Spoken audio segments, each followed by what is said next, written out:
Doctora, compañeros, muy buenos días. Nosotros somos el equipo número 5. El equipo está conformado por Paula Madonna Puente Mendoza, Paulina Chacón Young y su servidora Citlali Matus Ochoa. Nosotros hablaremos del tema trastorno por déficit de atención.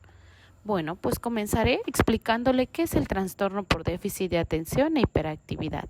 Se trata de uno de los trastornos crónicos de carácter neurobiológico. Para ser un poco más exacto, es una difusión cerebral mínima, que es caracterizada por la dificultad para prestar atención, hiperactividad e impulsibilidad. La distracción va desde un nivel leve a grave. Suele comenzar durante la niñez y persiste hasta la edad adulta. Se diagnostica hasta los 9 años, pero los síntomas comienzan antes de que el niño entre a la escuela. Si el problema no se detecta durante la niñez, durante la edad adulta pueden seguir persistiendo los problemas. ¿A qué nos referimos estos problemas? Los problemas pueden ser laborales, sociales o familiares. Bueno, seguiremos con los factores. Los factores son principalmente de dos tipos, genéticos y ambientales. ¿Qué entendemos como genéticos? Pueden ser prenatales, perinatales o postnatales. Ahora, como ambientales, podrían ser los traumatismos craneoencefálicos en la infancia, infecciones del sistema nervioso central, un bebé prematuro o de bajo peso al nacer. También podría ser por el consumo de la madre de productos tóxicos como el alcohol, el tabaco o las drogas. Seguiremos explicando con los síntomas. Bueno, algunos de los síntomas que como docentes considero que es importante, tenemos que saber detectar con un niño que posiblemente tenga el trastorno por déficit de atención e hiperactividad. Estos pueden ser problemas para relacionarse con sus compañeros o con los maestros, negatividad para realizar las actividades en clases, actividades desafiantes hacia el maestro, mala conducta, ansiedad, hiperactividad, son incapaces de concentrarse en alguna tarea, tienen un desempeño académico deficiente, en algunas ocasiones suelen ser agresivos, entre otras cosas. Con la finalidad de poder ayudar al niño, creo que es importante que nosotros sepamos detectar cualquiera de estas anomalías o síntomas que el niño presenta para así poder informar a los padres y poder dar un tratamiento adecuado. ¿A qué nos referimos al dar un tratamiento adecuado? Pues la ayuda tiene que ser en conjunto, tiene que ser psicológica, médica, tiene que entrar la familia y tenemos que desenvolvernos en todo el ambiente social en el que el niño habita. Bueno, por último, diremos algunas de las estadísticas que de acuerdo a la Asociación Psicológica Americana, existe entre un 4 a un 12% de la población escolar con trastornos de déficit de atención, lo cual sería aproximadamente 1.500.000 niños con trastornos por déficit de atención en nuestro país. Buenos días, compañeros. Yo les voy a hablar sobre la evolución histórica del trastorno por déficit de atención, de algunos médicos que influyeron mucho en esto. Uno de ellos fue el médico escocés Sir Alexander Crichton, que en el año de 1798 publicó sus primeras reseñas llamadas Un cuestionamiento sobre la naturaleza y el origen de la descomposición mental. Cabe recalcar que en la época en la que él vivía existía un cierto desinterés sobre la naturaleza de los trastornos mentales, y es por ello que él se empezó a preocupar por los trastornos de atención. En su libro del cuestionamiento sobre la naturaleza nos habla sobre la patología de la atención, la cual consistía en la incapacidad para atender con un grado necesario de constancia a un objeto y por la incapacidad para separarse de una impresión para tomar otra, siendo este deterioro inerte al sujeto, ya que existía una agitación o inquietud mental. También, por años posteriores, otro de los grandes médicos alemán, Heinrich Hoffmann, escribió una serie de cuentos y poemas ilustradas como regalo de Navidad para su hijo de 3 años, en el año de 1844, llamado El inquieto Felipín. Esta es una descripción gráfica del trastorno por déficit de atención. Para que él escribiera este libro se basó muchísimo en las observaciones que él había hecho en las instituciones mentales donde había trabajado. Pero él no mostró cierto interés en estudiar y profundizar en las descripciones del trastorno por déficit de atención. Su influencia médica aportó muchísimo, pero él tenía más un interés literario. Pero sin duda, el que dio una de las mayores aportaciones al trastorno por déficit de atención fue Sir George Frederick Steele, un pediatra británico, que en el año de 1909 escribió una serie de libros basado en sus observaciones clínicas. Y este es el punto de partida del estudio moderno del trastorno por déficit de atención. Él nos hablaba sobre las particulares condiciones psíquicas relacionadas con un anormal defecto del control moral en niños. Describía a esto como un control de la acción en conformidad con la idea del bien, el cual dependía de 3 factores: la relación cognitiva, la conciencia moral y la volición. Basado en sus observaciones clínicas, en la cual estudió a 20 niños que tocaban todo y que no dejaban de moverse y que no estaban ni lo más mínimamente preocupados y no tenían la falta de atención, y ahí se dio cuenta que no estaba relacionado con los factores de crianza, pues no se podría responsabilizar a los padres de las actitudes de sus hijos. Era un defecto de control moral, que probablemente era por alguna lesión o un problema neurológico, o ya sea por herencia.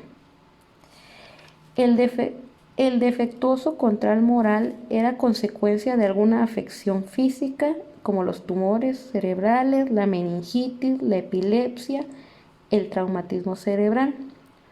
Observaba que había niños con defectuoso control moral, pero sin un deterioro de su capacidad intelectual o daño cerebral. Y es aquí donde se da el punto de partida y se discute que si el niño, presentaba hiperactividad, pero no tenía lesiones cerebrales, no se podía relacionar con un daño orgánico evidente. Entonces debería ser resultado de una disfunción cerebral mínima. El control moral presentaba los siguientes síntomas, según Steele. El niño era apasionado, rencoroso, cruel, celoso, anárquico, deshonesto, travieso, destructivo, sinvergüenza, soberbio, sexualmente inmoral y vicioso. Los aportes más importantes son el uso de rangos en la variación de lo que considera una conducta normal de acuerdo a la edad del niño, y la descripción de algunos síntomas y la sugerencia de que existe una relación entre estos síntomas y algún tipo de daño cerebral. Las siguientes personas de quienes voy a hablar son Hans Pollnow y Franz Kramer. Estos autores hablaban sobre un síntoma más que obvio en los niños, que era una marcada actividad motora, al cual llamaron trastorno hipercinético de la infancia, que es una característica fundamental de la actividad motora en los niños. Es una carencia de propósito, cambian en cualquier actividad con rapidez, no perseveran en hacer algo y son incapaces de centrarse en hacer tareas difíciles. Los niños no pueden estar quietos, corren, se trepan, suben, bajan y presentan claras señales de inquietud y displacer cuando no se les permite llevar a cabo sus impulsos motores. Existe un incremento de la excitabilidad emocional. Son los ataques de ira los niños se vuelven agresivos con sus padres o con las personas que están alrededor de ellos. Tienen ataques de llanto sin motivo alguno y tienden a ser desobedientes y su desempeño académico es deficiente. Estos niños reportan una disminución de la actividad motora a partir de los 7 años. En muchos casos es una disminución de la misma en los años posteriores. Y por último voy a hablar de Charles Bradley, que en el año de 1937 se utilizó el primer tratamiento farmacológico para la hiperactividad que era utilizado de manera fortuita. Este médico trabajaba con lo que en ese momento se consideraban niños con problemas emocionales y dificultades mayores para el aprendizaje y la conducta. Jamás se relacionó con el trastorno de déficit de atención. Este señor fue el primero en proponer lo que es conocido como la hipótesis de la inhibición. Es donde se sugiere que porciones importantes del cerebro podían tener funciones inhibitorias y la estimulación de tales porciones produciría un marco clínico de reducción de la actividad a través del incremento del control voluntario. Este médico, al trabajar con estos niños que según él tenían dificultades mayores, hacía exámenes neurológicos y para ello utilizaba cierto procedimiento que es la neumoencefalografía, en el cual él detectaba si los niños tenían una anormalidad cerebral. Después de hacer este tipo de procedimientos, los niños siempre tenían dolores de cabeza y él utilizaba los derivados anfetamínicos que según él eran para disminuir este tipo de dolores, pero pues en realidad no servían para eso. Y usaba la benzendrina, que era un gran estimulante en esa época.